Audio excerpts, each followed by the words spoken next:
Welcome to my channel. My name is Laura. I am here today to tell you about all of the games that I played during January of 2024.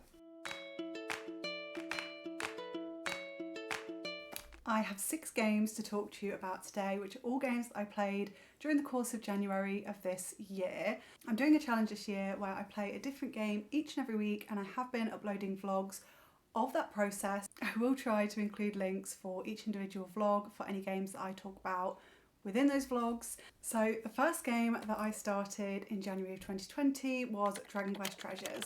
This is one I got for Christmas, and it was a bit of a cheat because I kind of started it at Christmas when I originally got it.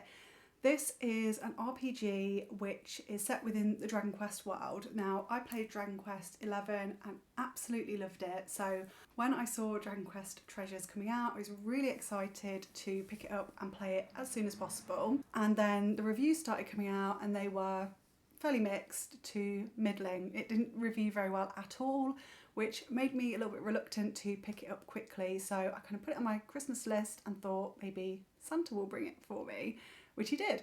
But I personally am really enjoying DragonQuest Treasures. It's not a game that I've finished yet, but I've certainly enjoyed the gameplay of it. You basically follow Eric and his sister Maya as they go through exploring different islands within this sort of dragon world, and the main objective is to try and find the dragon stones that are hidden throughout the different islands that exist within this world. Within that, there's a lot of additional quests, there's lots of things to unlock, there's lots of treasure to collect, and as you go through all of the different worlds and islands, there's like a rating for how much treasure you will collect on each island. The more treasure you collect, the better your overall base camp gets and your sort of treasure collecting level increases. I called my base camp Finders Peepers, which I don't know, but anyway, I thought it was funny. And I have been just playing around on that, building up my base camp and money on that side of things, and unlocking a lot of the train stations, because part of one of the sort of main side quests is to unlock all of the different train stations around all of the different islands.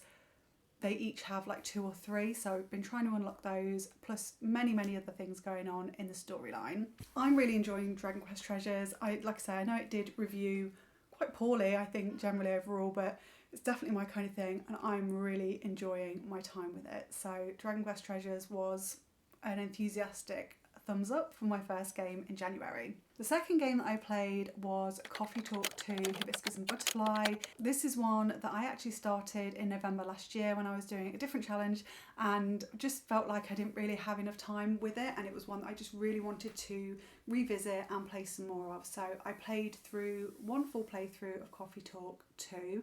I think there are multiple storyline endings, and the more you play it with doing different things, you get like the complete ending, and that is something that I would look to go back and do eventually, but not at the moment. Coffee Talk, if you don't know, is more of a visual novel than a game as such. You play the barista in a shop called Coffee Talk, which is a late night cafe, and you see all of the different characters within this world. It's like a fantasy world. There's like vampires, werewolves, elves, banshees. There's all sorts of different mythical beings that live within this world, and you sort of follow all of their individual storylines, and the gameplay aspect is making them drinks that they ask for. They'll give you kind of hints as to the kind of thing that they're looking for, and then you make a drink for them that fulfills that request. I really like Coffee Talk. It's definitely a very chill game. The music in it is fantastic. All of the characters are so great and wholesome, and it's just a really good time. If you like visual novels, or you're not really a gamer but you're looking to play something, Coffee Talk is definitely one to check out. It's a really nice, wholesome experience. So that was another enthusiastic thumbs up for my second game of January. Very enjoyable, and just, again, like I say, a great time. The third game that I played in January was Untitled Goose Game, which is one that I'm so glad I finally got around to playing, because I'd had it on my Switch. I downloaded it I think 2 years prior when it was first on sale. I'd wanted it since release, but I waited until it was on sale to pick it up.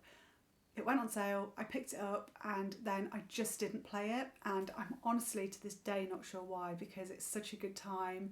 You play as a goose who is mischievous, and he just runs around causing trouble for everybody in various different settings. So as you work your way through the game, you move from one area to another, and there's characters there that you can irritate, and you have a checklist of all of the objectives within that particular area.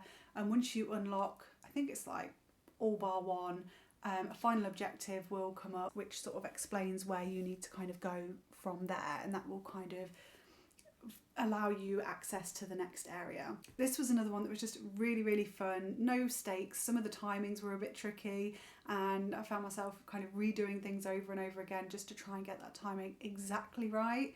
In particular, one that I remember is pulling a chair out from underneath the guy in the bar area. That was so tricky to get the timing just exactly right, as he was just going to sit down, but not, so he'd already sat down. And if you got the timing ever so slightly wrong, he would notice you there and chase you off. So yeah, a little bit tricky in places, but a very good time, very fun. And it was nice running around being a mischievous goose causing problems for everybody. The next game that I played in January is where I first started getting into trouble. I chose Kirby's Return to Dreamland Deluxe to play for my next game, which I thought would be a surefire hit and another completion, because it's really short. It's only like 7 or so hours long, and although I don't like platform games, I do like Kirby games. However, I was just not in the mood for it. It was just not the one. I don't know.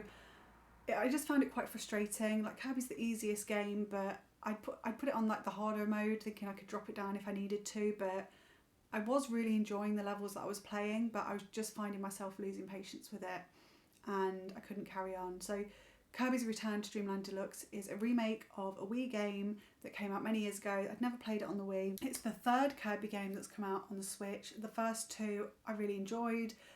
Star Allies, when that came out, it was fine. It's not the best Kirby game, but I still had a good time with it and completed it.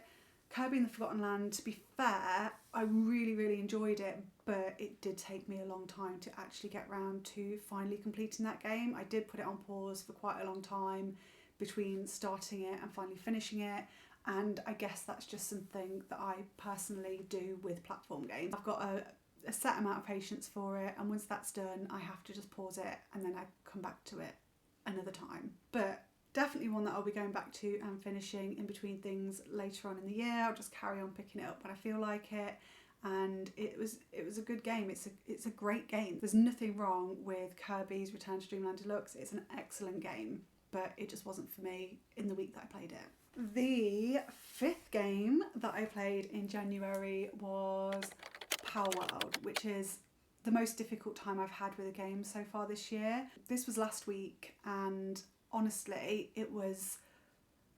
I wanted to play Palworld because there was so much hype about it, and it just got me really intrigued, and I really, really wanted to give it a try. Then I picked it for my game that week. I decided I was going to play it.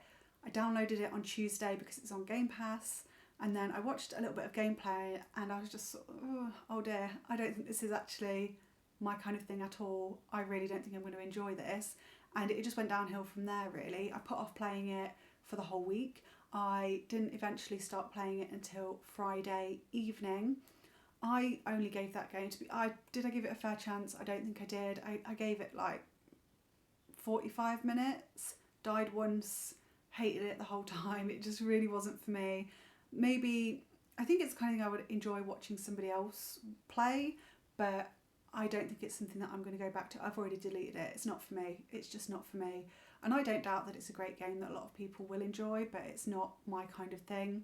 Palworld is, I think it's like a survival game. My understanding, but obviously I have no experience with it, so don't necessarily take my word for it, but my understanding is it's a survival game where you run around and collect pals like Pokemon. You collect them in your pal spheres and bring them back to your camp, and they work for you doing farming and things like that, and you just sort of build a little camp and world and you go out and collect them all. I didn't see any kind of sort of overall story. I think that's part of the reason I didn't like it. I was just like dropped into an area and it was like, off you go. I was like, and do what? And what? And it's just, I need a bit more direction than that personally, but I know a lot of people are really loving it, so I'm really happy for them, but it's not for me. And then the sixth game that I want to talk about is not one that I've included in any vlogs, it's just something that I've been playing off and on in between things, and that is the pure addiction that is Power Wash Simulator. This game, I downloaded it on Xbox at one point on Game Pass, and I played about 10 minutes. I think I played like, the first thing is you clean the van, because there is a story mode on it. So you clean the van with your power wash, and you get money as you clean it, and you're building like a little power wash business. And first time I played it, cleaned the van, and then it puts you into this garden which is huge, and I started cleaning that and I was like, no, this is boring, this is rubbish, I don't want to play this. And then I saw it was on PlayStation Plus Extra. It might just be on PlayStation Plus, I can't remember. But I've got it on my PlayStation, and I thought, I can't even remember why I thought I would play it. I just it was before Christmas, and I think I was just trying to kill a few hours, and I thought, well, I'll just play this. Now, this game is like very addictive.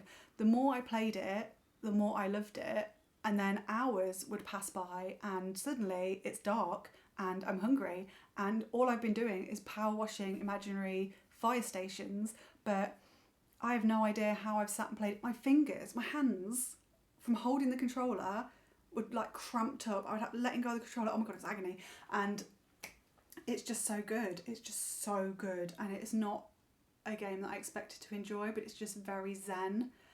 As you work your way through, some of the areas are big, some of them are small. It mixes it up. You can get different attachments for your power washer, but honestly, it's just great. It is very, very addictive, and I try not to play it unless I know I've got a good few hours spare, because I will lose time. It just goes.